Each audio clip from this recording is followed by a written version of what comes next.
Pukul 1.47. Para operator di sebuah situs peluncuran di Ukraina bersiap menyerang kilang minyak Kirishi. Kilang minyak ini berjarak 1,000 km di wilayah Leningrad, Rusia. Fasilitas tunggal ini memurnikan 6% dari total minyak Rusia. Dalam 3 jam, kapasitasnya akan menjadi 0. Tepat pukul 2. Operator utama memicu urutan peluncuran dari dalam kendaraannya yang sedang bergerak. Drone FP1 pertama melesat di relnya. Sayapnya melentur menahan beban. Lalu lepas landas pada kecepatan 80 km per jam. Setiap 15 detik, drone berikutnya menyusul. Berbelok ke arah timur laut menuju Rusia. Para operator sudah berada 2 km jauhnya. Mereka melaju cepat di jalanan hutan tanpa menyalakan lampu. Hanya dipandu oleh perangkat night vision. Di belakang mereka, situs peluncuran yang kosong menunggu serangan balasan Rusia yang tak terhindarkan. Di seluruh Ukraina, pengejaran sengit yang sama terjadi di puluhan lokasi. Ladang pertanian di Sumy, di mana operator meluncurkan drone dari bunker tersembunyi.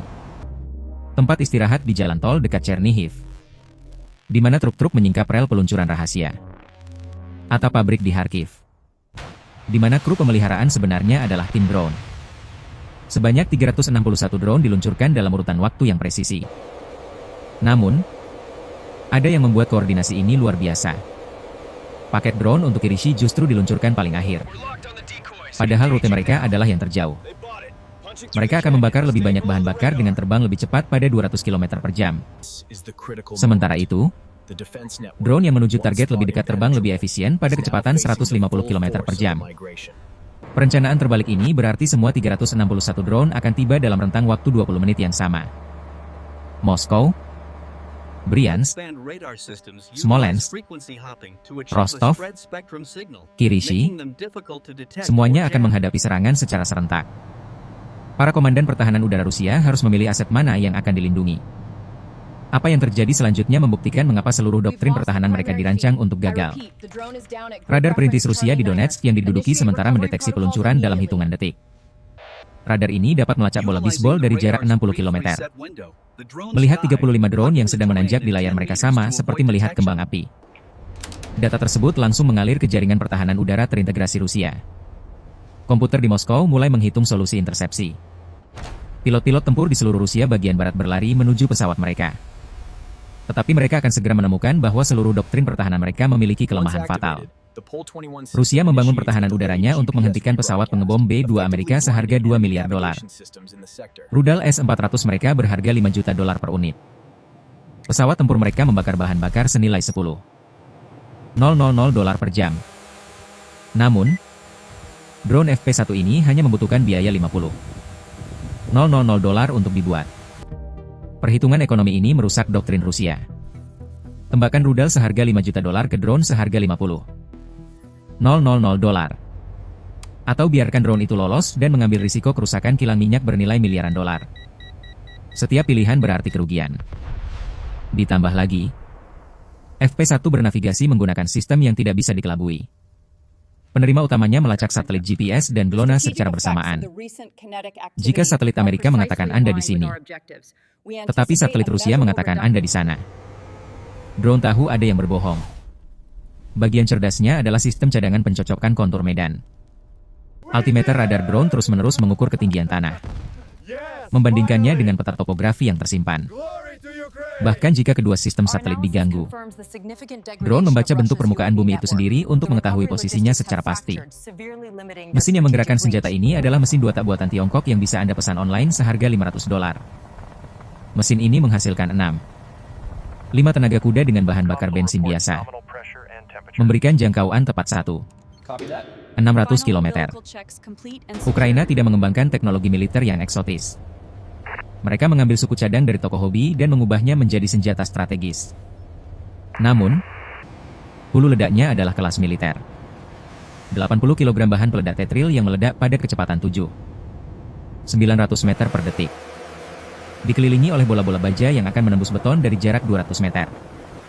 Pada pukul 2.15, paket-paket serangan telah bergabung menjadi satu kawanan besar yang menuju ke timur. Layar radar Rusia menunjukkan 361 kontak yang bergerak menuju puluhan target. Pertanyaannya bukan apakah Rusia akan mendeteksi mereka. Mereka sudah melakukannya. Pertanyaannya adalah, apakah mereka bisa menghentikannya? Pukul 2.45. Paket Kirishi mencapai perbatasan Belarus.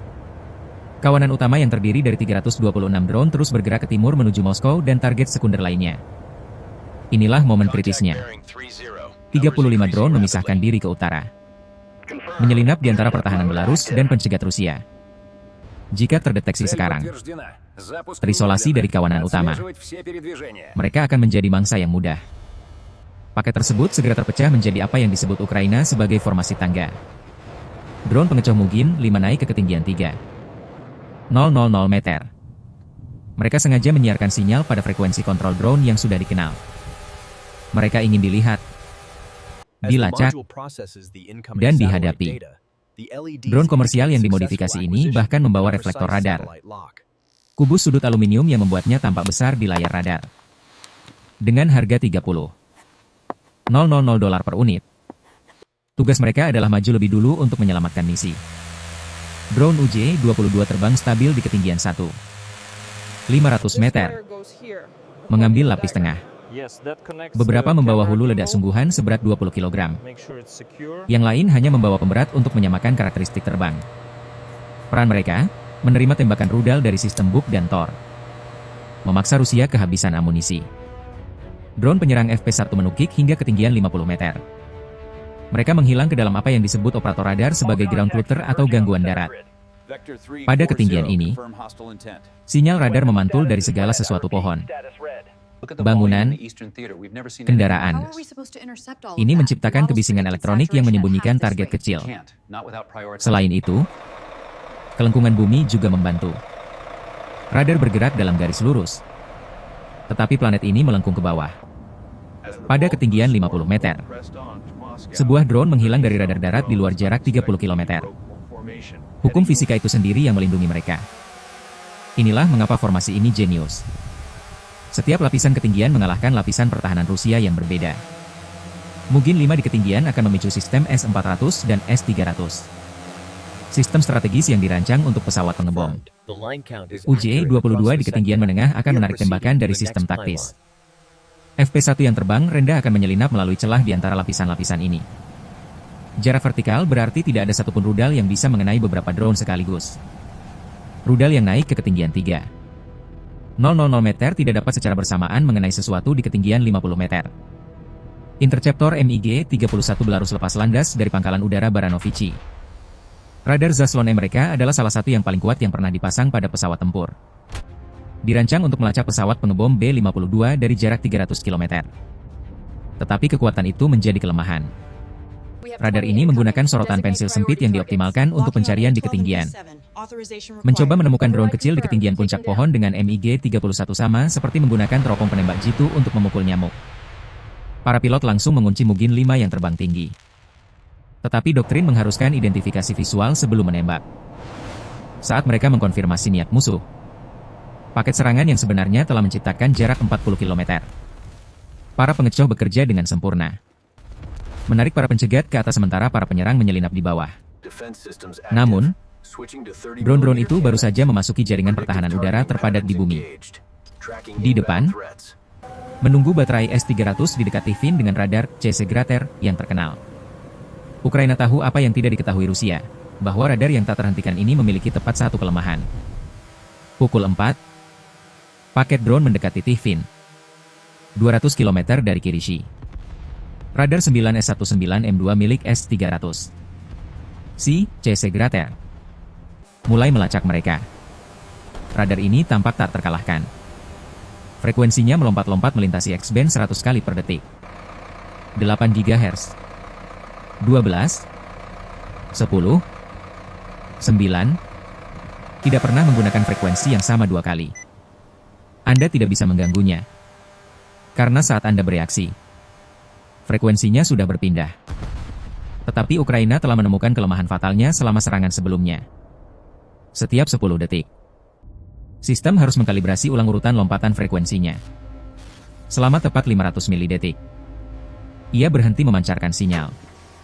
Setengah detik kebutaan setiap 10 detik. Jika Anda tahu kapan itu terjadi, Anda bisa menghilang. 1 Mugen 5 naik ke ketinggian 5,000 meter. Sengaja memicu radar. S-300 langsung merespons. Rudal 9M82M seharga $3 juta melawan drone seharga $50,000. Tetapi dalam 2 detik sebelum tumbukan, drone yang akan hancur itu mengirimkan pola waktu radar ke kawanannya. Kehancurannya memberikan data sinkronisasi yang sangat mereka butuhkan. 27 detik kemudian, ketika radar memasuki jeda resetnya, drone yang tersisa menukik ke ketinggian 10 meter. Selama setengah detik, mereka tidak terlihat. Ketika radar kembali aktif, mereka telah lenyap ke dalam ground clutter. Operator melihat sinyal bayangan. Mungkin burung, mungkin anomali atmosfer. Tanpa jejak yang solid, mereka tidak bisa menembak. Kawanan itu telah lolos selama jendela kebutaan. Tetapi mereka baru saja memasuki zona perang elektronik Rusia, di mana GPS itu sendiri akan mengkhianati mereka. Sistem Pol-21 diaktifkan menggunakan teknik yang disebut meachoning. Teknik ini merekam sinyal GPS asli dan menyiarkannya kembali dengan penundaan. Penerima drone menunjukkan mereka berada di atas ladang kosong. Padahal sebenarnya mereka berada di atas kota. Data posisi selama 5 menit. Semuanya bohong. Tetapi drone FP1 beralih ke navigasi cadangan. Kombinasi arah magnetik dengan menghitung persimpangan kabel listrik tegangan tinggi. Setiap jalur transmisi utama antara perbatasan dan Kirishi adalah sebuah titik acuan. Total ada 7 jalur, mengikuti koridor energi Moskow-Petersburg. Drone-drone itu secara harfiah bernavigasi dengan menghitung infrastruktur yang tidak bisa dipindahkan atau dipalsukan. 2 drone terbang di atas deposit biji besi yang membuat kompas mereka melenceng 30 derajat. 3 lainnya mengikuti jalur listrik yang salah menuju Finlandia. Tetapi hitungan jalur listrik drone pemimpin sesuai dengan ekspektasi. Ia berada di jalur yang benar menuju Kirishi. Paket itu, yang kini tersisa 24 drone, terus maju menembus kabut pagi yang menebal, menuju cahaya kilang minyak di Cakrawala. Pukul 6, lampu-lampu Kirishi mulai terlihat. Sebuah kota industri bercahaya yang tidak pernah tidur. 4 baterai pansir melindunginya. Diposisikan untuk cakupan yang tumpang tindih. 20 J-22 yang tersisa terpecah menjadi 5 kelompok. Masing-masing terdiri dari 4 drone. Setiap kelompok menargetkan 1 baterai pansir yang berbeda. Para operator yang mengamati layar radar mereka menghadapi pilihan yang mustahil. Sistem mereka dapat melacak semua 20 drone. Tetapi setiap baterai hanya dapat menyerang 4 target sekaligus. Keempat rudal itu membutuhkan 15 detik untuk mencapai target mereka. Selama 15 detik itu, mereka tidak bisa menyerang target lain tanpa meninggalkan rudal yang sudah ada di udara. Ukraina mengubah presisi pansir menjadi kelemahannya. 16 rudal diluncurkan secara bersamaan. Motor roketnya menerangi langit fajar seperti matahari terbit buatan. UJ-22 mulai melakukan manuver menghindar. Tetapi melawan rudal yang mampu berbelok 30 gram. Hukum fisika lebih memihak pencegat. 12 UJ-22 jatuh dalam bola api yang spektakuler. Pengorbanan mereka membeli detik-detik berharga. Karena saat rudal-rudal itu terbang selama 15 detik. Saat sistem pansir buta terhadap ancaman baru, para penyerang FP1 melesat melewati celah. Pada saat rudal menghantam target, para penyerang sudah berada di dalam jangkauan minimum. Sistem pansir membutuhkan 45 detik untuk mengisi ulang amunisi. FP1 hanya membutuhkan 30 detik untuk mencapai jangkauan kanon. Kalkulasinya menguntungkan penyerang. Sistem pansir beralih ke kanon ganda 30 mm. Menembakkan amunisi ahead. Peluru yang berisi 360 proyektil subtungsten. Komputer pengendali tembakan menghitung di mana setiap drone akan berada saat peluru tiba. Ini menciptakan awan pecahan di sepanjang jalur penerbangan yang diprediksi. Tetapi Ukraina telah memprogram perubahan ketinggian acak setiap 2 detik. Naik 10 meter. Turun 5. Naik 3. Turun 8. Tidak ada pola yang bisa dipelajari oleh komputer. Penargetan prediktif menembak ke tempat drone seharusnya berada. Bukan di tempat mereka sebenarnya berada. 3 FP1 terbang ke dalam awan tungsten dan hancur berkeping-keping. 1 lagi terkena di ujungnya. Separuh sayapnya hilang. Tetapi entah bagaimana masih terbang. Giroskopnya bekerja keras untuk mengkompensasi. 6 FP1 berhasil melewati area tembakan kanon pada jarak 500 meter dari kilang. Sistem pansir tidak bisa menundukkan larasnya lebih rendah lagi tanpa mengenai posisi mereka sendiri. Mereka telah menembus pertahanan utama. Tetapi Rusia memiliki mainan baru yang sangat istimewa yang mereka bawa untuk dimainkan. 3 drone yang selamat melintasi perimeter kilang pada pukul 6.18. Tetapi mereka baru saja memasuki zona jangkauan dari Vatsia PVO. Sistem senjata jarak dekat terbaru Rusia yang berada di atas sasis BMP-3 yang dimodifikasi. Dekat gerbang utama.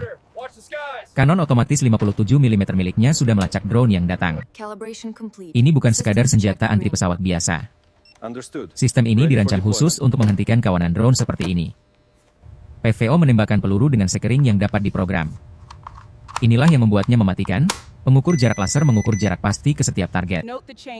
Kemudian ia memprogram setiap peluru saat meninggalkan laras. Peluru menghitung rotasi dalam penerbangan. Meledak tepat pada jarak yang dihitung. Bukan saat tumbukan, tetapi di depan target. Setiap ledakan menyebarkan 200 bola tungsten dalam bola berdiameter 10 meter. Drone itu terbang menabrak dinding logam yang tidak pernah ia lihat datang. Komputer sistem sudah menghitung solusi penembakan yang disebut mode rentetan atau barrage mode. Ini akan menciptakan bola-bola tungsten yang tumpang tindih pada jarak yang berbeda. 300 meter, 250 meter, 200 meter, 150 meter. Sebuah visi 3 dimensi yang tidak bisa ditembus oleh apapun. Laras senjata mulai terangkat. Menargetkan drone terdepan di ketinggian 200 meter. Tetapi perancang PVO telah memasang protokol keamanan yang fatal. Di bawah ketinggian 100 meter, bola-bola tungsten bisa mengenai kilang. Tangki penyimpanan bisa pecah. Bahan kimia yang mudah menguap akan bocor. Sistem yang mencoba melindungi fasilitas justru bisa memicu bencana yang seharusnya dicegah. Kunci pengaman ini diprogram secara permanen ke dalam komputer pengendali tembakan. Tidak ada pembatalan manual. Bahkan dalam pertempuran, PVO melepaskan tembakan pada pukul 6.18. Peluru pertama meledak 200 meter dari drone terdepan. Terlalu jauh untuk menyebabkan kerusakan. Tetapi cukup dekat untuk mengungkapkan polanya. Peluru kedua meledak pada jarak 180 meter. Komputer sedang mendekatkan tembakannya. Yang ketiga akan sempurna. FP1 terdepan mencoba menukik. Tetapi kontrolnya yang rusak merespons dengan lambat. Peluru ketiga meledak 8 meter jauhnya. 200 bola tungsten menyebar keluar dengan kecepatan 500 meter per detik. Rangka kayu lapis drone itu hancur seketika. Tangki bahan bakar tertusuk. Mesin terlepas dari dudukannya. Drone itu berputar-putar di udara, menyebarkan puing-puing di atas kilang. Drone kedua mencapai ketinggian 120 meter. Laras PVO melacak ke bawah, mengikutinya dengan sempurna. Pada 110 meter, masih menembak. Pada 105 meter, satu peluru lagi tersisa di laras. Tepat pada 100 meter, sistem berhenti. Larasnya membeku di posisinya.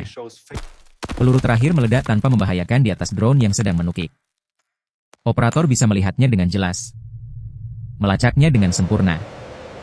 Tetapi sistem tidak mau menembak. Dia mencoba pembatalan manual. Ditolak. Dia mencoba beralih ke mode tembakan langsung. Terkunci.